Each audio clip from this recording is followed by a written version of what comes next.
रास्ता चलने वाले भाई को रास्ता तमाम है। इस महफिल में बैठने वाले सज्जन को मेरा नमस्कार है। कृपया आप लोग शांत बनाए रखें और अपना अपना स्थान दबाए रखें और भगवान के नाम पर आप लोग एक बार जयकार बोल दीजिए ताकि इस महफिल में खुजरा अलाई बलाई साथ में आया है वो दूर चला जाए। जयकार सबके बोले के बाद जे मर्द होई उनका बोले के बाद अजे मर्द में तनिको कम होई वो जयकार मत बोली, लेकिन वो नहो का बोले का एगो तरीका बा। वो कौन बोली हैं वो ऊपर मुँह का बोली हन के चिन्ह हन ना। बोलिए शंकर भगवान की। सब के कहत जय तहई पोटाहवा कहत न सकी। अरे बाबू धनहर गांव पुअरे से चिन्हाला। सरकार के पास एक बीता का रिवाल्वर होता है और उसमें एलजी डालकर फायरिंग किया जाता है तो कम से कम 2 किलोमीटर दूर आवाज करता है। आप लोग हट्ठा कट्ठा 3.5 हाथ का पट्ठा, कोई आधा पाव कोई 1 पाव 2 किलो तक खाना खा कर आए हैं और भगवान के नाम पर आप लोग जयकार बोलते हैं बकरी की तरह। आप ऐसा जयकार बोलिए ताकि 2-4 गांव मालूम हो जाए। बोलिए सरस्वती माता की, सकल समाज की, श्री देवी की। श्री देवी जहिया रहली तो कलजू के छछात नौका देवी रहली लेकिन मर गईली तो भैया का कहीं कहाते नहीं खे कहला भी ना खे पाते नहीं खे। पैया धान कुटाते नहीं खे घरे लइका सारे खाते नहीं खे। बाप परेशान बा बेटा से, देश परेशान बा नेता से, नाक परेशान बा पोटा से, खेत परेशान बा बनरी झेरुआ मोथा से। अरे आवे के हमने के सब जना मिल के चोरे के यही चरले में आजादी बा। हमारे और चरल पनकियो जाता उनकर चरल नहीं खे पनकत जकरा तन पर खादी बा।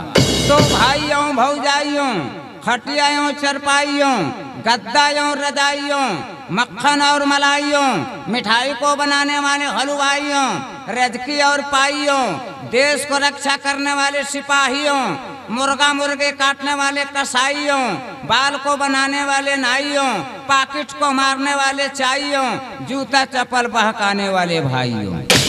इन लोगों से सावधान रहिएगा। साझवे के एक जोड़ा गायब बा।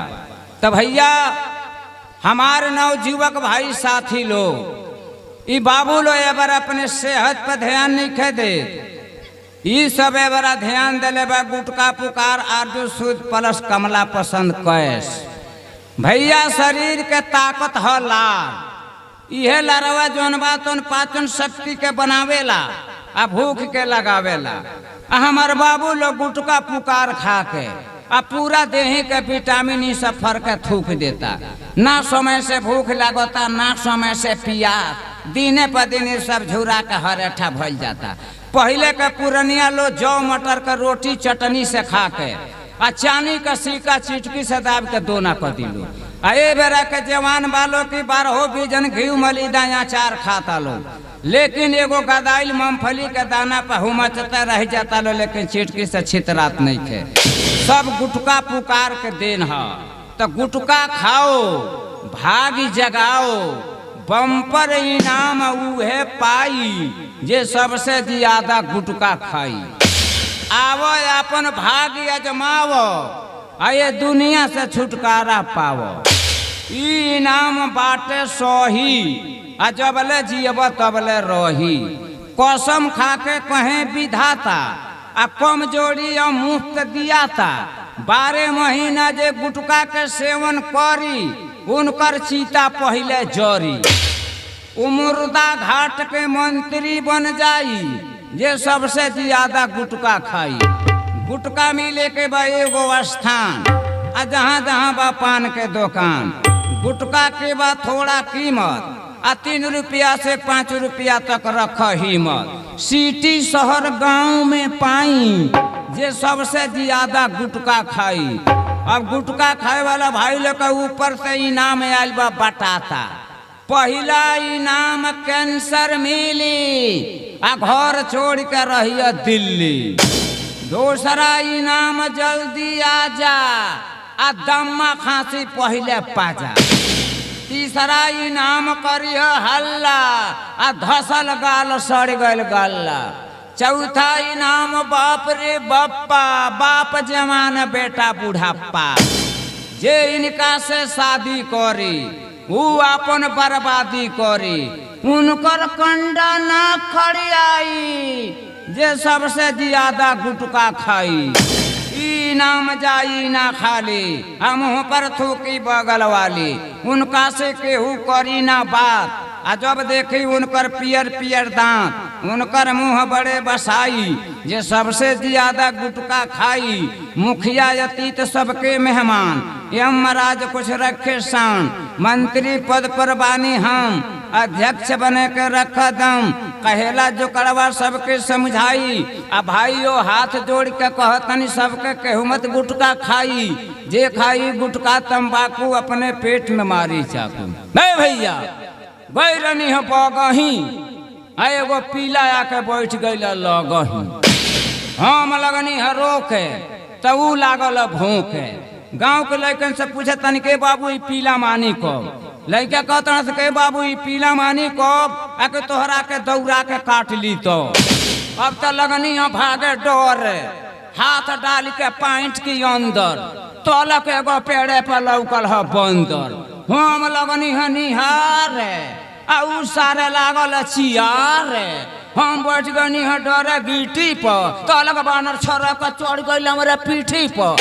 हम लगनी है मनवे में सोचे आ उ धोके लागल है तबर तोर नोचे। हम कहनी है कि ये बाबू बानर मनब कब। मनरा कहता कि ये बाबू माने कब आ कि एगो चुम्मा देब। तो संझवे के बात ये करत रहनी है पेशाब खा गई है धोखा आ पीछे से जाके मारा था एगो बूका। हम गईनी है डरे सूत आ उ दिहलस हमारे मुँहवे में मूत। हम कहनी है कि ओ तो कहता हम कहनी है कि ये बाबू बूक मनबा को। बोकवा कहता कि ये बाबू माने को आके 3 दिन खातिर अपन पाठी फिर छोड़ दबा। तो हेलो जय हिंद जय हिंद जय भारत। जाके सारे साबुन से मुँह धो के आओ। तनी कहाँ भोकाइन बसाता ये पूरा महफिले खराब कर दी। दोस्तों अभी आप हमारे नथुनी अंसारी जी से क्रिकेटर इनका सुने हंसने हंसाने का प्रोग्राम लेकर आए थे। अब आइए भैया आप